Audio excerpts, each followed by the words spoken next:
Hello everyone.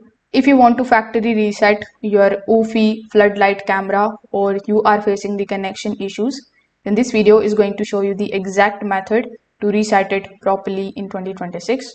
So first of all, you will need to find the physical reset button on your device.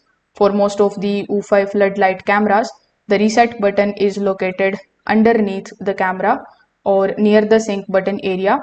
You may need a ladder to access it safely since the camera is usually mounted high. So make sure that the camera is powered on before resetting. Now you need to perform the actual factory reset.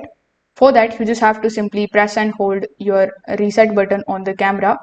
After that, you just have to simply wait for at least 10 to 15 seconds until you hear a beep sound or until you see the light indicator change. Then simply release the button and wait. This is going to erase all of the settings including Wi-Fi and saved configurations. After releasing the button, give the camera some time to fully reset. The LED light may start flashing and it usually in the blue color, indicating that it is ready for the setup again. Do not press anything during this particular setup or interrupt the power.